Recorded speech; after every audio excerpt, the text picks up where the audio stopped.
لله رب العالمين الرحمن الرحيم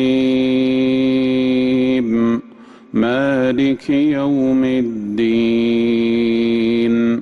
إياك نعبد وإياك نستعين اهدنا الصراط المستقيم صراط الذين أنعمت عليهم غير المغضوب عليهم ولا الضالين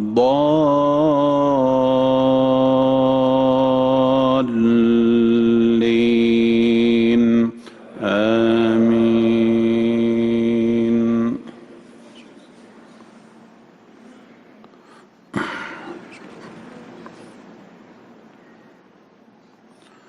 والفجر وليال عشر والشفع والوتر والليل إذا يسر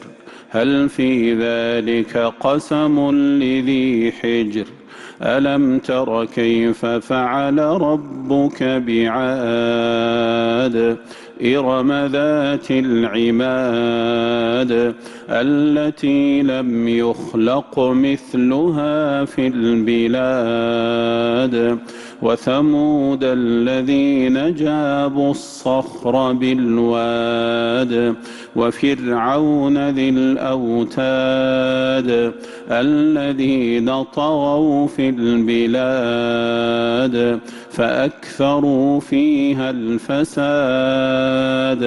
فصب عليهم ربك سوط عذاب إن ربك لبالمرصاد فأما الإنسان إذا ما ابتلاه ربه فأكرمه ونعمه فيقول ربي أكرمن وأما إذا ما ابتلاه فقدر عليه رزقه فيقول ربي أهانن كلا بل لا تكرمون اليتيم ولا تحاضون على طعام المسكين وتأكلون التراث أكلا لما وتحبون المال حبا جما كلا إذا دكت الأرض دكا دكا وجاء ربك والملك صفا صفا وجيء يومئذ بجهنم يومئذ يتذكر الإنسان وأنى له الذكرى يقول يا ليتني قدمت لحياتي فيومئذ لا يعذب عذابه أحد ولا يوثق وثاقه أحد يا أيتها النفس المطمئنة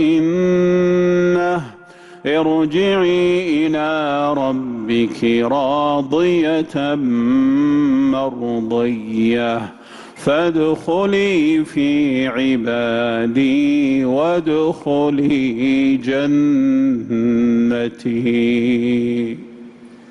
الله أكبر. الله